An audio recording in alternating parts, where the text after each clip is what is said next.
টাকা পয়সা সম্পর্কে কথা বলতে গিয়ে টাকা পয়সা সম্পর্কে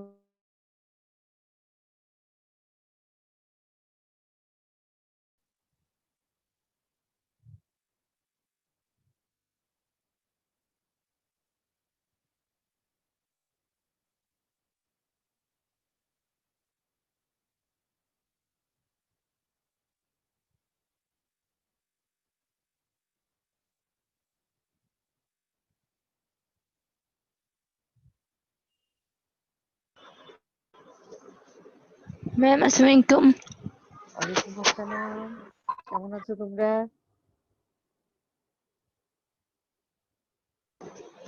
ম্যাম ভালো, আপনি কেমন আছেন? আছি, আল্লাহর রহমতে আছি।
বিসমিল্লাহির রহমানির রহিম। লেকচার 23, চতুর্থ অধ্যায় বাংলায় কোম্পানি ও ঔপনিবেশিক শাসন, পঞ্চম অধ্যায় বাংলার ইতিহাস, পাকিস্তান আমল।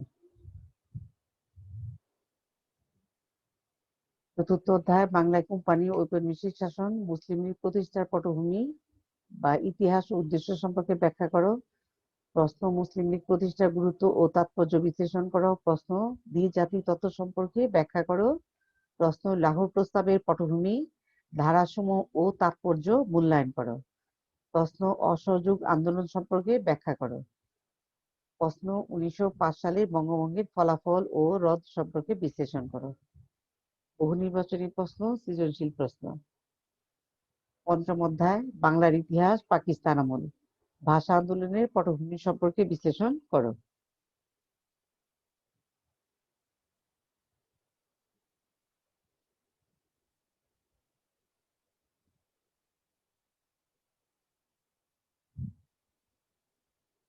বহুনির্বাচনী প্রশ্ন 1, কত সালে ভারতীয় উপমহাদেশে ইংরেজ শাসনের অবসান ঘটে? 1947 সালে। 2, কোন তত্ত্বের ভিত্তিতে পাকিস্তান রাষ্ট্রের সৃষ্টি হয়েছিল? দ্বিজাতি তত্ত্বের ভিত্তিতে। 3, ভাষা আন্দোলনের সূত্রপাত কখন হয়? 1947 সালে ডক্টর জিয়াউদ্দিন আহমদ উর্দুকে পাকিস্তানের রাষ্ট্রভাষা হিসেবে ঘোষণা করার প্রস্তাব দেওয়ার পর ভাষা আন্দোলনের সূত্রপাত হয়। 4, পাকিস্তানের মোট জনসংখ্যার কত অংশে মাতৃভাষা ছিল বাংলা? শতকরা 56.40 অংশে। পঞ্চম অধ্যায় থেকে তোমাদের বহু নির্বাচনী প্রশ্ন।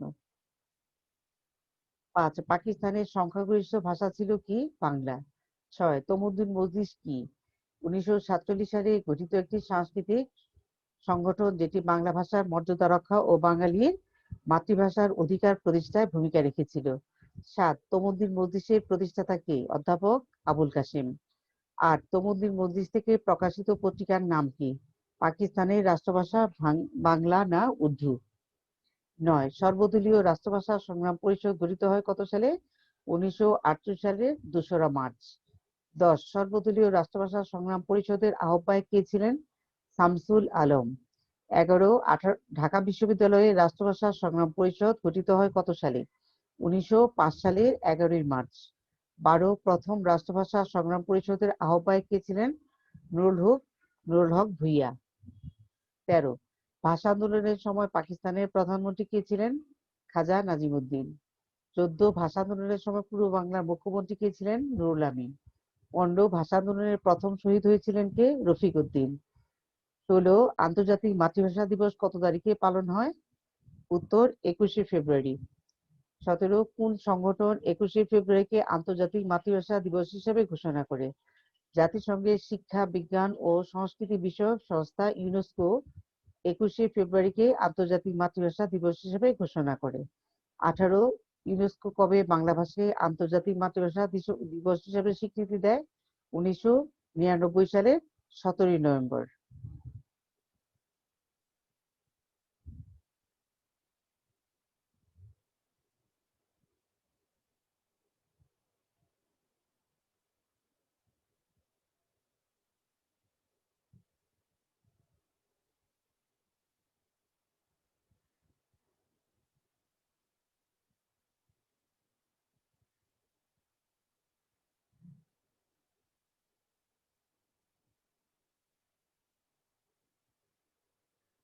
হাতিম সৃজনশীল প্রশ্ন। হাতিম টেক্সটাইল মিলসের শ্রমিকরা নানা রকম বৈষম্যের শিকার। স্থানীয় যোগ্যতা সম্পন্ন ও পরিশ্রমী হওয়া সত্ত্বেও তাদের বেতন ভাতা ও সুযোগ সুবিধা ছিল অন্যদের চেয়ে কম। এতে ক্ষুব্ধ হয়ে শ্রমিকরা কারখানা বন্ধ করে দিতে চায়, কিন্তু তাদের নেতা বাদশাহ শ্রমিকদেরকে কাজের পাশাপাশি শান্তিপূর্ণ উপায়ে বেতন বৃদ্ধির আন্দোলন চালিয়ে যেতে বলেন। সিদ্ধান্ত মোতাবেক স্থানীয় শ্রমিকরা মালিক প্রদত্ত পদোন্নতি, বিশেষ প্যাকেজ প্রভৃতি বর্জন করে অসহযোগিতা করতে থাকে। কিছুদিন পর একদল উত্তেজিত শ্রমিক মিল ভাঙাচুর করে বাদশাহ বুঝতে পারলেন শ্রমিকরা একটি অংশ শান্তিপূর্ণ উপায়ে আন্দোলন চালিয়ে যেতে রাজি নয়, তাই তিনি বেতন বৃদ্ধির আন্দোলন বন্ধ করে দেন। ক হাজী মোহাম্মদ মহসিন কত খ্রিস্টাব্দে এবং কোন জেলায় জন্মগ্রহণ করেন? 1732 খ্রিস্টাব্দে হুগলি জেলায়। ক বঙ্গভঙ্গ রদ কেন করা হয়েছিল? এই আন্দোলন ক্রমে স্বদেশী আন্দোলনের রূপ নেয়। চরমপন্থী নেতাদের কারণে এই আন্দোলনের সাথে সশস্ত্র কার্যকলাপও যুক্ত হয়। ব্রিটিশ সরকার আন্দোলনকারীদের দমাতে না পেরে শেষ পর্যন্ত বঙ্গভঙ্গ রদ করতে বাধ্য হয়। রাজা পঞ্চম জর্জ ভারত সফরে এলে 1911 সালে দিল্লির দরবার হলে বঙ্গভঙ্গ রদের ঘোষণা দেন। বঙ্গভঙ্গ রদের ফলে হিন্দু সম্প্রদায় খুশি হয়, কিন্তু মুসলমান সম্প্রদায় খুব হতাশ হয়ে পড়েন। ব্রিটিশ সরকার ও কংগ্রেসের প্রতি তারা আস্থা হারিয়ে ফেলে। তারা দৃঢ়ভাবে বিশ্বাস করে ব্রিটিশ সরকার ও কংগ্রেস মুসলমানদের স্বার্থ সংরক্ষণের জন্য নয়। মুসলিম নেতা বিন্দু একে ব্রিটিশ সরকারের বিশ্বাসঘাতকতা বলে মন্তব্য করেন। বঙ্গভঙ্গের রদের পর হিন্দু মুসলমান সম্পর্কের অবনতি হয়। 1906 সালে মুসলিম লীগ প্রতিষ্ঠা হলে উত্তর সম্প্রদায়ের রাজনৈতিক অবস্থানও পৃথক হয়ে যায়। মুসলমানদের মধ্যে স্বতন্ত্র জাতি চিন্তা জোর হতে থাকে। গ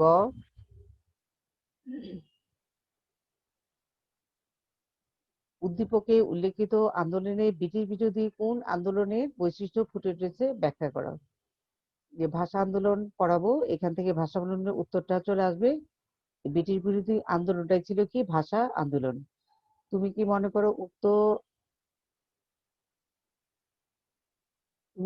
করো উক্ত আন্দোলন তৎকালীন শাসকদের ক্ষমতার ভিত কাঁপিয়ে দিয়েছিল? বিশ্লেষণ করো। এই যে ঘ নাম্বার উত্তরণ, এটা হলো অসহযোগ আন্দোলনটা লিখবে। আর আন্দোলনের ভিত কাঁপিয়ে দিয়েছিল যে আমরা যে অসহযোগ আন্দোলনের নেতা কে ছিল? মহাত্মা গান্ধী। পরবর্তী সময়ে মহাত্মা গান্ধী সরকারি কর্মচারী, শ্রমিক, মিলখানা এরা কি তাদের চাকরি বর্জন করেছিল। শেষ পর্যন্ত তিনি কি করেছিলেন? অসহযোগ আন্দোলন উঠিয়ে নিয়েছিলেন। আজকে অসহযোগ আন্দোলন পড়াবো, এখান থেকে প্রশ্ন উত্তর এটা দিয়ে দিবি। এটা অসহযোগ আন্দোলন। ভয়ের উত্তর, ঘয়ের উত্তর, অসহযোগ আন্দোলন। সৃজনশীল প্রশ্ন 2।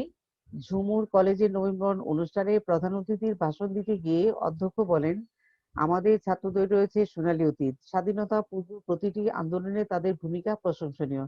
ছাত্র জীবনে একটি আন্দোলন অংশগ্রহণের স্মৃতিচারণ করতে গিয়ে তিনি বলেন, বিশাল মিছিলে ছাত্ররা বিভিন্ন সুযোগ সুবিধা আদায়ের জন্য রাজপথ প্রকম্পিত করেছিল। তাদের সাথে অন্যান্য শ্রেণীর মানুষও যোগ দেয়, ফলে তাদের উপর নেমে আসে নির্যাতন। পুলিশের গুলিতে নিহত হন ছাত্রনেতা, রাজশাহী বিশ্ববিদ্যালয়ের শিক্ষক, একজন কিশোর ও একজন শ্রমিক। ছাত্ররা রাজপথ, অফিস, আদালত সহ সবকিছুর উপর নিয়ন্ত্রণ প্রতিষ্ঠা করে।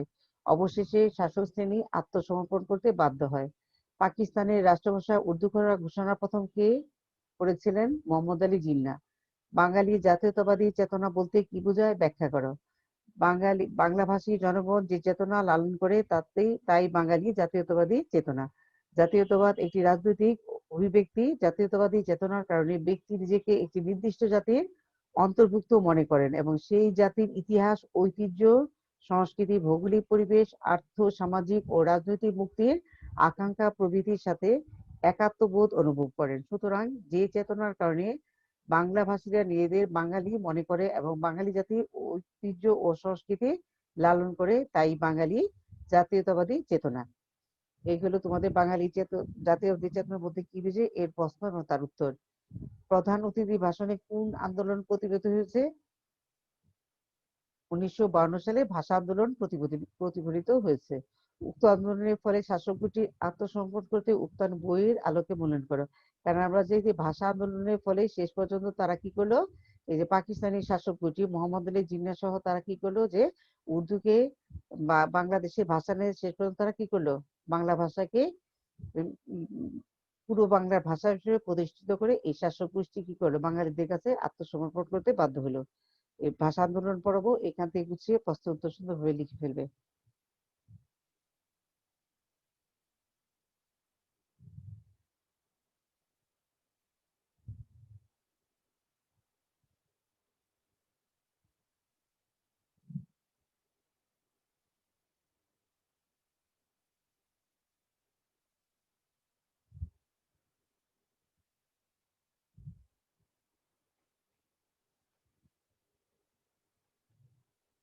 মুসলিম লীগ প্রতিষ্ঠার পটভূমি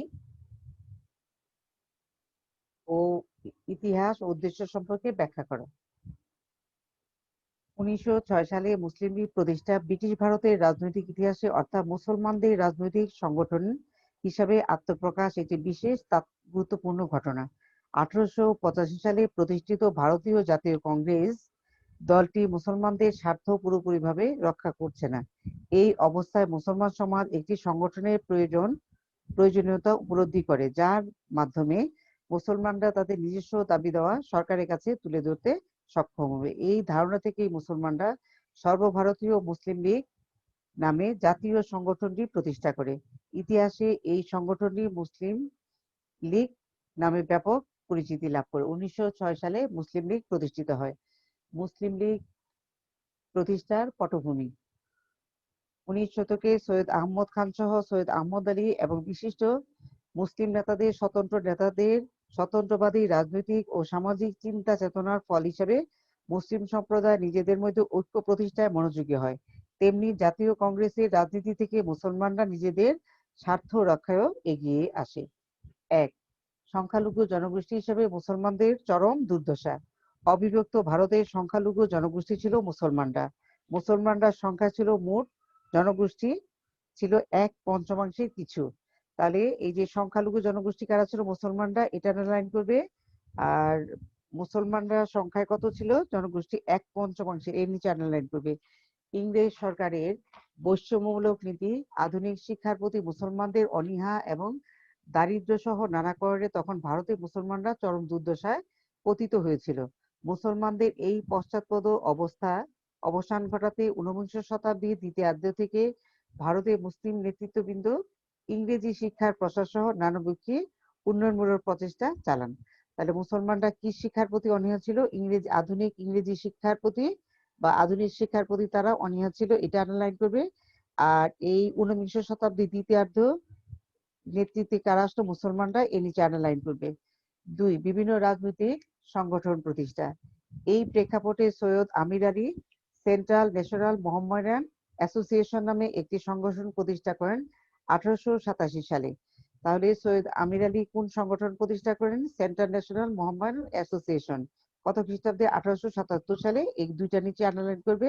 এবং কে প্রতিষ্ঠা করলো? সৈয়দ আমির আলী, ওনার নিচে আন্ডারলাইন করবে।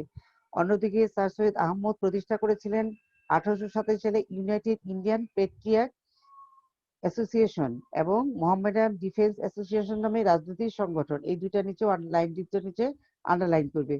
Syed Ameer Ali central national Mohammedan association নামক সংগঠনটি প্রতিষ্ঠা করা হয়েছিল জাতীয় কংগ্রেসের প্রতিদ্বন্দ্বী হিসাবে। এর সদস্য পদ বরাবরই সব সম্প্রদায়ের মানুষের জন্য উন্মুক্ত ছিল এবং অনেক বিশিষ্ট মুসলিম নেতা সদস্য হয়েছিলেন।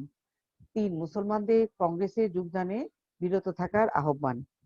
লক্ষ্য ও আদর্শ অনুযায়ী অসাম্প্রদায়িক সংগঠন হলেও কংগ্রেস মূলত সংখ্যাগরিষ্ঠ হিন্দু সম্প্রদায়ের স্বার্থে প্রতিনিধিত্ব করত।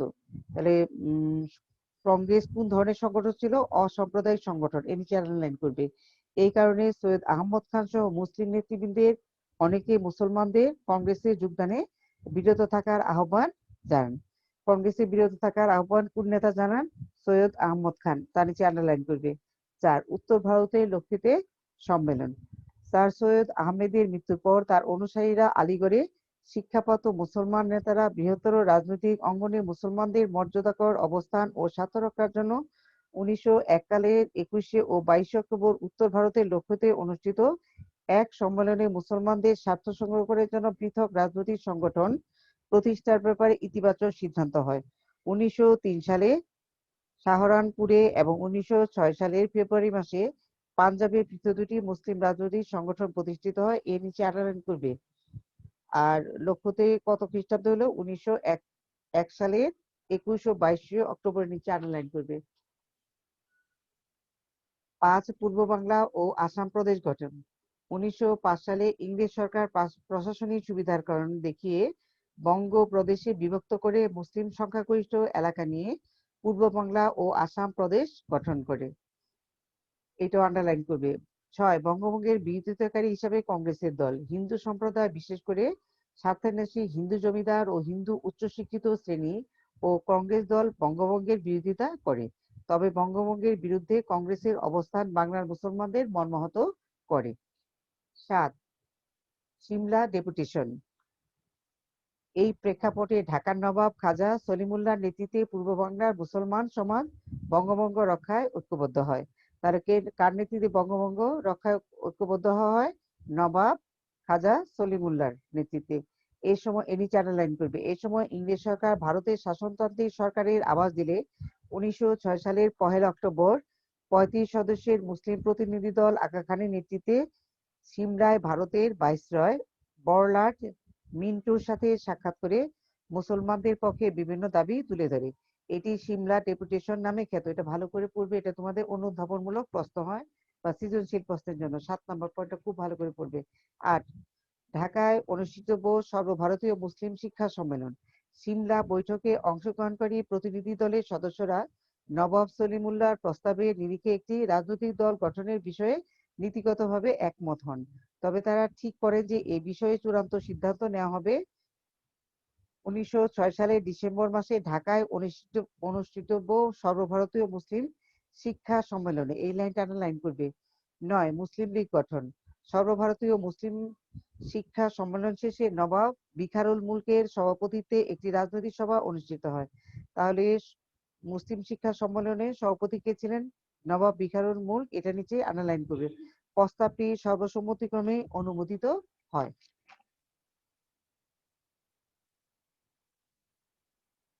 এই দিনই 1906 সালের 30শে ডিসেম্বর নিখিল ভারত মুসলিম লীগ গঠিত হয়। এই লাইনটা খুব ভালো করে আন্ডারলাইন করো এবং এই প্যারাটাও খুব ভালো করে পড়বে। মুসলিম লীগ কিভাবে গঠিত হয়। নবগঠিত দলের যুগ্ম আহ্বায়ক নির্বাচিত হন নবাব মহসিন উল মুলক এবং নবাব বিখারুল মুলক। এটা নিজেও আন্ডারলাইন করবে। মুসলিম লীগ প্রতিষ্ঠার উদ্দেশ্য। প্রথমত ব্রিটিশ সরকারের প্রতি মুসলমানদের আনুগত্য বৃদ্ধি করা এবং ইংরেজ সরকারের উদ্দেশ্য সম্পর্কে সকল ভুল বুঝাবুঝির অবসান ঘটানো। দ্বিতীয়ত মুসলমানদের স্বার্থ ও অধিকার আদায় করা এবং তাদের দাবি দেওয়া ব্রিটিশ সরকারের কাছে শ্রদ্ধার সাথে পেশ করা। তৃতীয়ত উল্লেখিত দুটি উদ্দেশ্য ব্যাহত না করে ভারতের অন্যান্য সম্প্রদায়ের সাথে সদ্ভাব বজায় রাখা।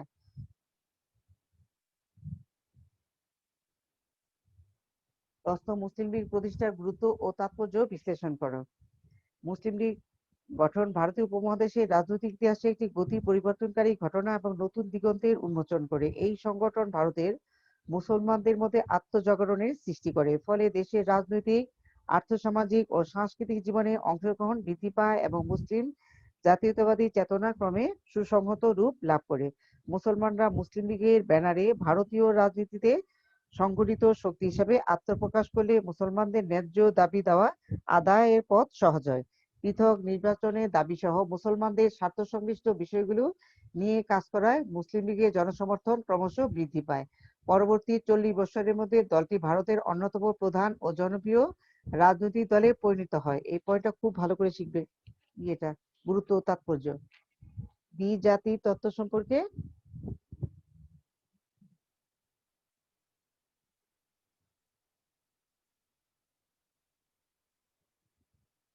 দ্বিজাতি তত্ত্ব সম্পর্কে ব্যাখ্যা করো। 1940 সালে 22-23 মার্চ লাহোরে মুসলিম লীগের 27তম অধিবেশন অনুষ্ঠিত হয়। উক্ত অধিবেশনের প্রথম দিন মোহাম্মদ আলী জিন্নাহ আনুষ্ঠানিকভাবে তার বহুল আলোচিত দ্বিজাতি তত্ত্ব টু নেশনস থিওরি ঘোষণা করেন। দ্বিজাতি তত্ত্বের মূল কথা হলো ভারতের অধিবাসী হিন্দু ও মুসলিম সম্প্রদায় দুটি আলাদা জাতি। তাদের ধর্মীয় ও দার্শনিক দৃষ্টিভঙ্গি, সামাজিক রীতি প্রথা, ঐতিহ্য সম্পূর্ণ আলাদা। সুতরাং সাম্প্রদায়িক উত্তেজনা ও সংঘাত নিরসনে ভারতের প্রধান সম্প্রদায়ের জন্য স্বতন্ত্র রাষ্ট্রের প্রয়োজন। উল্লেখ্য যে 1930 সালে ভারতে মুসলমানদের জন্য স্বতন্ত্র রাষ্ট্র গঠনের দাবি প্রথম উত্থাপন করেন প্রখ্যাত কবি, দার্শনিক ও রাজনৈতিক আল্লামা ইকবাল। 1933 সালে ইংল্যান্ডের ক্যামব্রিজ বিশ্ববিদ্যালয়ের পাঞ্জাবি ছাত্র চৌধুরী রহমত আলী ভারতের উত্তর পশ্চিমাঞ্চলে সংখ্যাগরিষ্ঠ মুসলিম অধ্যুষিত এলাকাগুলো নিয়ে পাকিস্তান নামক পৃথক রাষ্ট্র গঠনের প্রস্তাব করেন। জিন্নাহ তার দ্বিজাতি তত্ত্বের ভিত্তিতে মুসলমানদের স্বতন্ত্র রাষ্ট্র গঠনের ওই প্রসঙ্গটি আবার উত্থাপন করেন। তিনি জোর দিয়ে বলেন, জনসংখ্যার দিক থেকে একটি সংখ্যাগুরু এবং অপরটি সংখ্যালঘু, এইরকম দুইটি জাতিকে যদি এক রাষ্ট্রের জোয়ালে জুড়ে দেওয়া হয়, তবে যে অসন্তোষ পুঞ্জীভূত হবে তার ফলে এরূপ রাষ্ট্রের সরকার কাঠামো অনিবার্যভাবে ধসে পড়বে। এই দ্বিজাতি তত্ত্ব তোমাদের সৃজনশীল প্রশ্ন এবং অনুধাবনমূলক প্রশ্ন হয়, খুব ভালো করে শিখবে।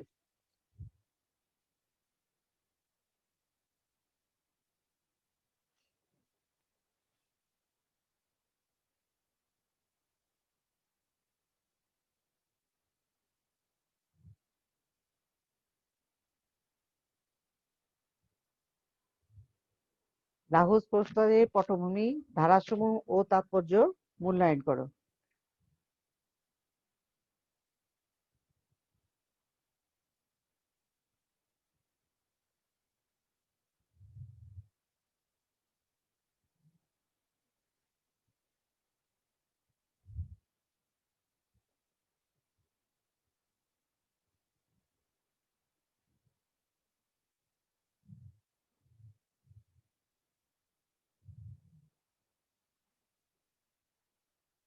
ভারতবর্ষে ব্রিটিশ শাসনের ক্লান্তি লগ্নে লাহোর প্রস্তাব অত্যন্ত তাৎপর্যপূর্ণ ঘটনা। পরবর্তী ইতিহাসে এমনকি দীর্ঘদিনের রাজনৈতিক অচলাবস্থা নিরসনে লাহোর প্রস্তাব একটি মাইলফলক। ভারতীয় রাজনীতিতে হিন্দু মুসলিম বিরোধ নিষ্পত্তির ক্ষেত্রে লাহোর প্রস্তাবের প্রভাব সুদূরপ্রসারী। 1940 খ্রিস্টাব্দে 23 মার্চ মুসলিম লীগের এক অধিবেশনে ঐতিহাসিক লাহোর প্রস্তাব গৃহীত হয়। প্রস্তাবটি উত্থাপন করেন বাংলার কৃতি সন্তান শেরে বাংলা একে ফজলুল হক। অবশ্য লাহোর প্রস্তাবের অনেক আগেই পাকিস্তান শব্দটি অস্তিত্ব খুঁজে পাওয়া যায়। 1930 সালে আল্লামা ইকবাল মুসলমানদের জন্য আলাদা রাষ্ট্রের কথা উল্লেখ করেন। 1933 খ্রিস্টাব্দে ভারতের উত্তর পশ্চিমাঞ্চলের সংখ্যাগরিষ্ঠ মুসলিম এলাকাগুলির জন্য পাকিস্তান নামের উদ্ভাবন করেন কেমব্রিজ বিশ্ববিদ্যালয়ের ছাত্র চৌধুরী রহমত আলী। 1937-38 খ্রিস্টাব্দে পর্যন্ত মোহাম্মদ আলী জিন্নাহ মুসলমানদের জন্য পৃথক রাষ্ট্রের কথা ভাবেননি। 1937 সালের প্রাদেশিক নির্বাচনের অধিকাংশ প্রদেশেই কংগ্রেস সংখ্যাগরিষ্ঠতা অর্জন করে। মুসলিম লীগের সাথে কোনো আলাপ আলোচনা ছাড়াই কংগ্রেস প্রদেশগুলোতে মন্ত্রিসভা গঠন করে। কংগ্রেসের সভাপতি পণ্ডিত জওহরলাল নেহরু এ সময় দাবি করেন যে ভারতে দুটি শক্তির অস্তিত্ব লক্ষণীয়, একটি সরকার, অপরটি কংগ্রেস। অন্য কোনো দল বা শক্তির অস্তিত্ব তিনি অর্থাৎ নেহরু স্বীকার করতে চাননি। তার নেহরুর এই মন্তব্য মুসলিম নেতৃবৃন্দকে আহত করে। জিন্নাহ এতদিন পর্যন্ত হিন্দু মুসলিম মিলনের অগ্রদূত ছিলেন। জিন্নাহ নেহরুর মন্তব্যে মর্মাহত হন। পরবর্তীতে 1938 সালে সিন্ধু প্রাদেশিক মুসলিম লীগের সভায় জিন্নাহ ভারতবর্ষের হিন্দু ও মুসলমানদের দুটি পৃথক জাতি বলে মন্তব্য করেন। বস্তুত 1937 সালের নির্বাচনের পর কংগ্রেস নেতাদের কার্যকলাপ মুসলিম লীগের প্রতি উপেক্ষা, অসহযোগিতা মুসলমানদের ব্যথিত করে। সংখ্যালঘু মুসলিম সম্প্রদায় বুঝতে পারে তাদের আশা আকাঙ্ক্ষা হিন্দু নেতৃবৃন্দের শাসনাধীনে কখনো বাস্তব রূপ লাভ করবে না। তাই সার্বিক রাজনৈতিক পরিস্থিতি, অতীতের তিক্ত অভিজ্ঞতা এবং মুসলমানদের স্বার্থের কথা বিবেচনা করে মোহাম্মদ আলী জিন্নাহ তার বহুল আলোচিত ও বিতর্কিত দ্বিজাতি তত্ত্বের ঘোষণা দেন। 1940 সালে লাহোর প্রস্তাবের মূলত তারই ঘোষণার বাস্তব রূপ দেওয়ার পথ নির্দেশ করে। লাহোর প্রস্তাবে বলা হয় কোনো শাসনতান্ত্রিক পরিকল্পনা এদেশে বাস্তবায়িত হবে না যদি এটি লাহোর প্রস্তাবে উত্থাপিত মূলনীতির উপর প্রতিষ্ঠিত না হয়। প্রধান ধারাসমূহ লাহোর প্রস্তাবের ধারাসমূহ: ১. ভারতের উত্তর পশ্চিম এবং পূর্ব ভূভাগের মুসলমান সংখ্যাগরিষ্ঠ অঞ্চলগুলোকে নিয়ে স্বাধীন রাষ্ট্রসমূহ গঠন করতে হবে। ২. এসব স্বাধীন রাষ্ট্রের সংশ্লিষ্ট অঙ্গরাষ্ট্রগুলো স্বায়ত্তশাসিত ও সার্বভৌম হবে। ৩. সংখ্যালঘু সম্প্রদায়গুলোর সাথে পরামর্শ করে তার সব অধিকার এবং স্বার্থ রক্ষার জন্য সংবিধানে পর্যাপ্ত ব্যবস্থা রাখতে হবে। ৪. প্রতিরক্ষা, পররাষ্ট্র, যোগাযোগ ইত্যাদি বিষয়ে ক্ষমতা সংশ্লিষ্ট অঙ্গরাজ্যগুলোর হাতে ন্যস্ত থাকবে। লাহোর প্রস্তাবের আঞ্চলিক স্বাধিকার, আত্মনিয়ন্ত্রণের অধিকার ও সার্বভৌম অর্জনের কথা বলা হয়েছে। প্রস্তাবে কোথাও পাকিস্তান শব্দটির উল্লেখ নেই, কিন্তু প্রচার মাধ্যমগুলো এটিকে পাকিস্তান প্রস্তাব বলে প্রচার করতে থাকে। এর ফলে এই প্রস্তাব খুব দ্রুত পাকিস্তান প্রস্তাব হিসেবে পরিচিতি লাভ করে। লাহোর প্রস্তাবে সংখ্যাগরিষ্ঠ মুসলিম অঞ্চলগুলো নিয়ে রাষ্ট্রসমূহ গঠনের কথা বলা হয়েছিল, তাই বাঙালি মুসলমানগণ পূর্বাংশ নিয়ে একটি স্বাধীন বাংলা রাষ্ট্র প্রতিষ্ঠার স্বপ্ন দেখছিল। কিন্তু 1946 খ্রিস্টাব্দের এপ্রিল মাসে দিল্লিতে মুসলিম লীগ দলীয় আইনসভার সদস্যদের অধিবেশনে লাহোর প্রস্তাব সংশোধন করে এক রাষ্ট্রের দাবি করা হয়। এর ফলে 1947 খ্রিস্টাব্দে ভারত বিভাগের সময় মুসলিম সংখ্যাগরিষ্ঠ অঞ্চলসমূহ নিয়ে পাকিস্তান নামে একটি মুসলিম রাষ্ট্র গঠিত হয়। তাই বলা হয় পাকিস্তান রাষ্ট্রের জন্ম হয়েছে 1946 সালের এপ্রিল মাসে উত্থাপিত দিল্লির প্রস্তাবের ভিত্তিতে, 1940 সালে লাহোর প্রস্তাবের ভিত্তিতে নয়। এখন কথা হচ্ছে যে এখানে তোমরা যে পাকিস্তান প্রস্তাবকে লাহোর প্রস্তাবকে পাকিস্তান প্রস্তাব বলা হয়, একটু ভালো করে চিনবে। এই প্রশ্নের উত্তর এখানে। লাহোর প্রস্তাবের তাৎপর্য: হিন্দু ও কংগ্রেস নেতৃবৃন্দ লাহোর প্রস্তাবে তীব্র সমালোচনা করেন। পণ্ডিত জওহরলাল নেহরু এই প্রস্তাবের তীব্র নিন্দা করেন এবং মুসলমানদের জন্য স্বাধীন ও স্বতন্ত্র আবাসভূমি অসম্ভব বলে উল্লেখ করেন। মহাত্মা গান্ধীও তার লেখায় এই সমালোচনা করেন এবং ভারত বিভাগকে পাপ বলে উল্লেখ করেন। পাশাপাশি এটিও সত্য যে লাহোর প্রস্তাবের পর থেকে ভারত মুসলিম সম্প্রদায় নিজেদের জন্য আলাদা রাষ্ট্রের স্বপ্ন দেখতে থাকে। এই প্রস্তাবের পরিপ্রেক্ষিতে মোহাম্মদ আলী জিন্নাহ মুসলমানদের আলাদা জাতি হিসাবে চিহ্নিত করতে থাকেন। এরপর থেকে মুসলিম লীগ ও জিন্নাহর রাজনীতি স্বতন্ত্র মুসলিম রাষ্ট্র গঠন প্রক্রিয়ার দিকে ধাবিত হয়, যার চূড়ান্ত পরিণতি 1947 সালে দেশ বিভাগ, দ্বি-জাতি তত্ত্ব নামক ঐতিহাসিক নাটকের শেষ দৃশ্যে 14ই আগস্ট পাকিস্তান ও 15ই আগস্ট ভারত রাষ্ট্রের জন্ম হয়। 14 আগস্ট পাকিস্তান রাষ্ট্রের জন্ম আর 15ই আগস্ট 1947 সালে 15 আগস্ট ভারত রাষ্ট্রের জন্ম, মনে রাখবে।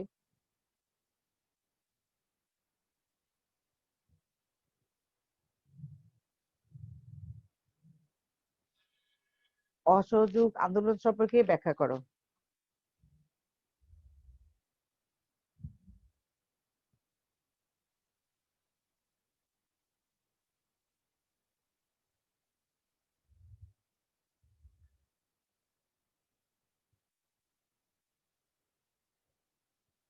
খেলাফত আন্দোলনের সাথে যুগপৎভাবে পরিচালিত অসহযোগ আন্দোলন ছিল শক্তিশালী ব্রিটিশ বিরোধী জাতীয়তাবাদী আন্দোলন। কংগ্রেস নেতা মহাত্মা গান্ধীর উদ্যোগে এই আন্দোলন শুরু হয়েছিল। এই সময় জরুরি অবস্থায় সন্দেহভাজন ভারতীয়দের বিনা বিচারে কারারুদ্ধ করা সংক্রান্ত আইন, রাওলাট আইন ভারতীয়দের মধ্যে প্রবল ক্ষোভের সঞ্চার করেছিল। এই ঘটনার প্রতিবাদে ভারতীয়রা 1919 সালে 13 এপ্রিল পাঞ্জাবের জালিয়ানওয়ালাবাগ ময়দানে এক প্রতিবাদ সমাবেশের আয়োজন করে। সরকারের নির্দেশে জেনারেল ডায়ারের নেতৃত্বে একদল সেনা সদস্য সেখানে নিরস্ত্র প্রতিবাদী মানুষের উপর নির্বিচারে গুলি চালায়। এতে সরকারি ভাষ্যমতে 309 জন নিহত এবং 200 জন আহত হয়। বেসরকারি হিসাবে হতাহতের সংখ্যা ছিল আরো অনেক বেশি। ব্রিটিশ ভারতের ইতিহাসে এই ঘটনা জালিয়ানওয়ালাবাগ হত্যাকাণ্ড নামে পরিচিত। এই যে জালিয়ানওয়ালা হত্যাকাণ্ড, ছোট প্রশ্ন বা সৃজনশীল প্রশ্ন থাকে, এটা খুব ভালো করে পড়বে। জালিয়ানওয়ালাবাগের নির্মমতা ভারতীয়দের মনে তীব্র ব্রিটিশ বিরোধী অসন্তোষ তৈরি করে। এর প্রতিবাদে কবিগুরু রবীন্দ্রনাথ ঠাকুর ব্রিটিশ ভারত সরকারের দেওয়া নাইট উপাধি বর্জন করেন। তাহলে নাইট উপাধি কে বর্জন করেছিল? রবীন্দ্রনাথ ঠাকুর। কোন ঘটনাকে কেন্দ্র করে? জালিয়ানওয়ালাবাগের নির্মম হত্যাকাণ্ডের প্রতিবাদে। এদিকে 1919 সালে ভারতে যে সংস্কার আইন প্রবর্তিত হয় তাতে সরকারের প্রতিশ্রুতি প্রাদেশিক স্বায়ত্তশাসন উপেক্ষা করা হয়।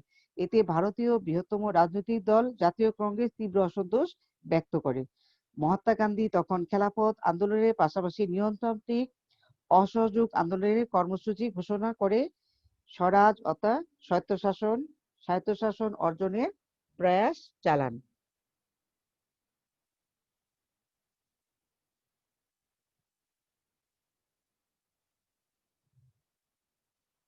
খেলাফত আন্দোলনের বিস্তার। 1921 সালে গান্ধীর নেতৃত্বে খেলাফত অসহযোগ আন্দোলন যৌথ আন্দোলনের রূপ নেয়। এই সম্মিলিত আন্দোলন সমগ্র ভারতে এক গণ আন্দোলনে পরিণত হয়। উভয় আন্দোলনের উদ্দেশ্য ছিল খেলাফত রক্ষা ও ভারতের স্বাধীনতা অর্জন। প্রথম দিকে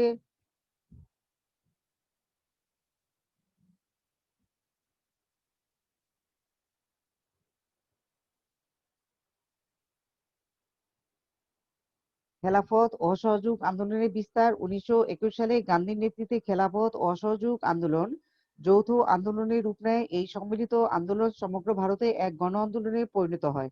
উভয় আন্দোলনের উদ্দেশ্য ছিল খেলাফত রক্ষা ও ভারতের স্বাধীনতা অর্জন। প্রথম দিকে গান্ধী এই আন্দোলনকে সত্যাগ্রহ নীতি দ্বারা পরিচালিত করেছিলেন।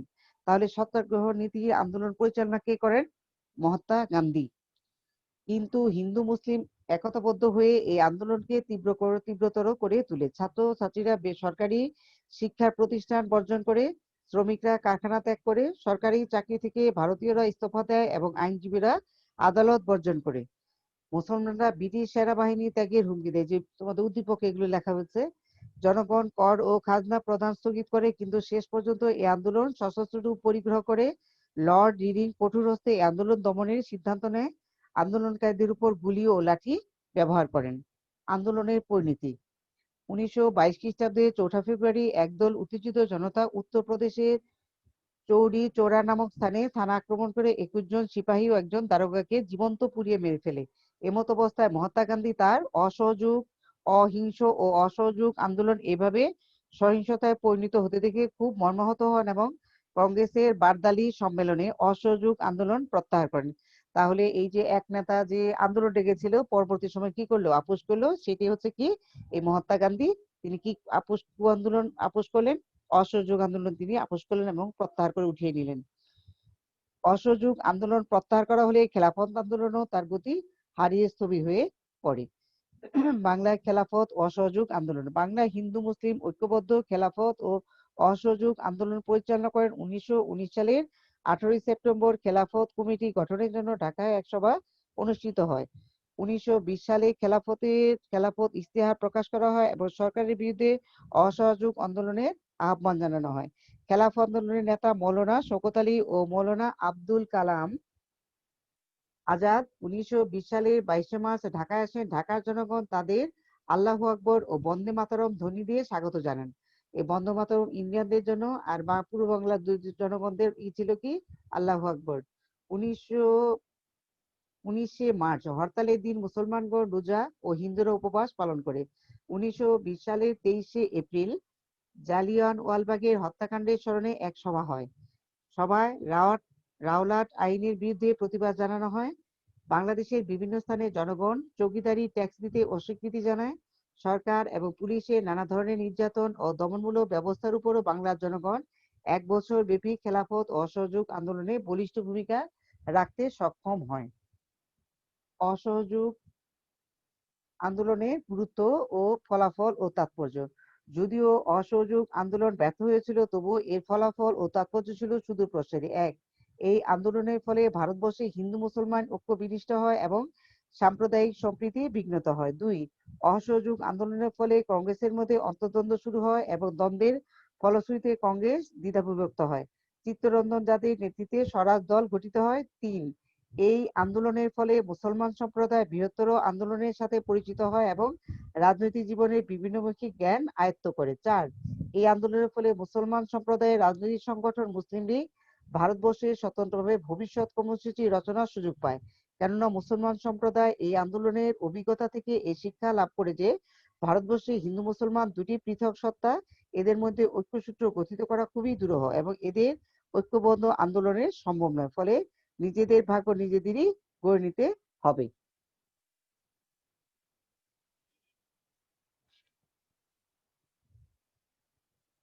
1905 সালে বঙ্গভঙ্গের ফলাফল। তোমাদের বঙ্গভঙ্গের ফলাফলে 8টা পয়েন্ট বলতে গিয়ে আমি ওখানে শেষ করতে পারিনি, এখন আজকে বলে দিচ্ছি।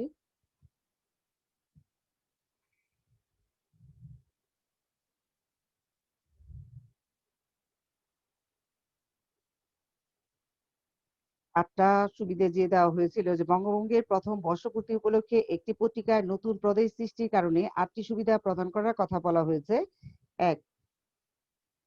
ঢাকা নগরের পুনর্জন্ম ও চট্টগ্রাম বন্দরের উন্নতি। 2. রেল লাইনের সম্প্রসারণ সহ যোগাযোগ ব্যবস্থার উন্নয়ন। 3. প্রাদেশিক পরিষদ গঠিত হয় জনপ্রতিনিধিদের পক্ষে জনসাধারণের অভাব অভিযোগের প্রতি সরকারের দৃষ্টি আকর্ষণের সুযোগ তৈরি হয়।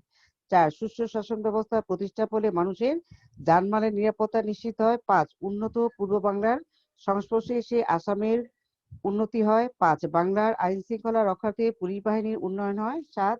নতুন প্রদেশে শিক্ষা ব্যবস্থা লক্ষণীয় অগ্রগতি অর্জিত হয়। এবং 8. প্রদেশের প্রধান কর্মকর্তার সাথে জনসাধারণের সরাসরি যোগাযোগ করার সুযোগ হয়।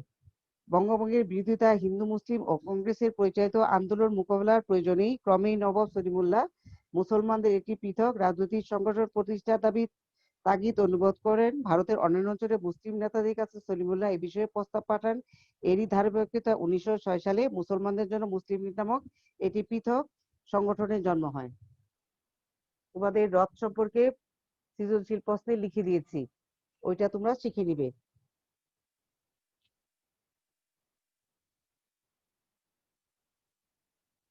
ভাষা আন্দোলনের পটভূমি সম্পর্কে বিশ্লেষণ।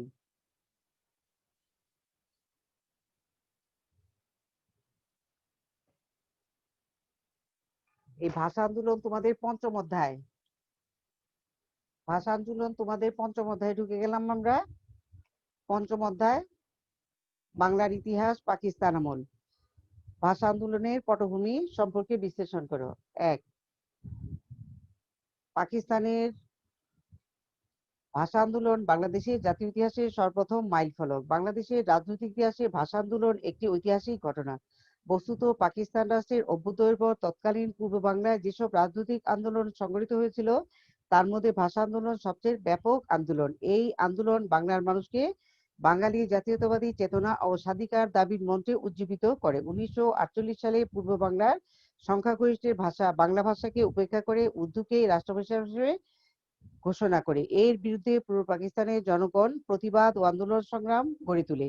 এভাবেই ভাষা আন্দোলনের সূত্রপাত হয়। এর পথ ধরেই ভাষা আন্দোলনের পটভূমি তৈরি হয়। 1952 সালে ভাষা আন্দোলনের সূত্রপাত এবং আন্দোলন শুরু হয়। 1. পাকিস্তানের রাষ্ট্র ভাষা আন্দোলনের পটভূমি সম্পর্কে বিশ্লেষণ। 1. পাকিস্তানের রাষ্ট্রভাষা বিতর্ক। দ্বিজাতি তত্ত্বের ভিত্তিতে 1947 সালে 14 আগস্ট পাকিস্তান রাষ্ট্রের জন্ম হয়। পাকিস্তান দুইটি অংশ ছিল, পূর্ব পাকিস্তান ও পশ্চিম পাকিস্তান। পাকিস্তান ছিল একটি বহুভাষী রাষ্ট্র। পাকিস্তানের মোট জনসংখ্যার 56.40 ভাগের মাতৃভাষা ছিল বাংলা আর উর্দু ভাষী ছিল 3.27 ভাগ। এর নিচে আন্ডারলাইন করবে। এই হিসাবে বাংলা ভাষা ছিল দেশের বিপুল সংখ্যাগরিষ্ঠের ভাষা। এই কারণে রাষ্ট্রভাষা হিসেবে বাংলা ভাষার মর্যাদা লাভ ছিল স্বাভাবিক। এক্ষেত্রে সংখ্যাগরিষ্ঠ মানুষের ভাষা হিসেবে বাংলা ভাষাকে অন্যতম রাষ্ট্র ভাষা হিসেবে ঘোষণার দাবি উপেক্ষা করা হয়। ফলে সদ্য স্বাধীন পাকিস্তানে রাষ্ট্রভাষাকে কেন্দ্র করে বিতর্কে শুরু হয়। 2. উর্দুকে রাষ্ট্রভাষা করার পেছনে পাকিস্তানের শাসক গোষ্ঠীর উদ্দেশ্য। বহু ভাষাভাষী জনগণের মধ্যে ঐক্য সৃষ্টির জন্য একটি ভাষাকে পাকিস্তানের সাধারণ ভাষা ও রাষ্ট্রভাষা করার প্রয়োজন ছিল। এই ক্ষেত্রে সংখ্যাগরিষ্ঠের ভাষা হিসেবে বাংলাকে রাষ্ট্রভাষা করা যৌক্তিক ছিল, কিন্তু তা না করে উর্দুকে পাকিস্তানের একমাত্র রাষ্ট্রভাষা করার উদ্যোগ গ্রহণ করা হয়। পাকিস্তানি শাসক গোষ্ঠীর এইরূপ অন্যায়ের পেছনে তাদের রাজনৈতিক ও আর্থসামাজিক উদ্দেশ্য ছিল। বাংলা ভাষার উপর আঘাত।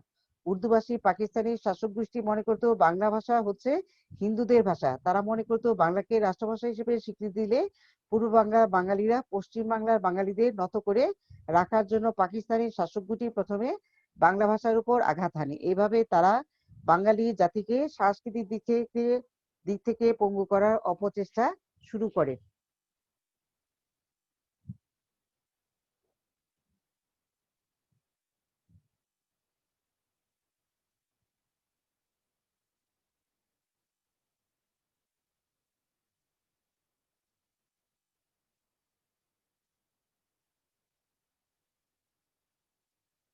তোমাদের কিছু জানার থাকলে, তোমাদের কোশ্চেন করার থাকলে প্রশ্ন সম্পর্কে, চ্যাপ্টার সম্পর্কে তোমরা সরাসরি আমাকে জিজ্ঞেস করো। আর তোমাদের আমি বলে দিয়েছি তোমরা মেসেঞ্জারে প্রশ্ন লিখে পাঠাবে, মেসেঞ্জারে আমার সাথে যোগাযোগ করবে। এমনকি তোমরা আমাকে ফোন দিবে, ফোন দিলে কল ব্যাক করে আমি তোমাদের সঙ্গে প্রশ্ন ইত্যাদি যা বুঝতে চাও, যা বোঝার আছে, লেখার আছে আমার কাছে জেনে নিবে। আর আমি যে কোশ্চেন গুলো দিলাম তোমরা খুব ভালো করে দেখবে। আমার লেকচার গুলো নোট আকারে সুন্দর করে গুছিয়ে আমি অনেক কষ্ট করে করেছি। তোমরা আমার কষ্টের দাম দিবে এবং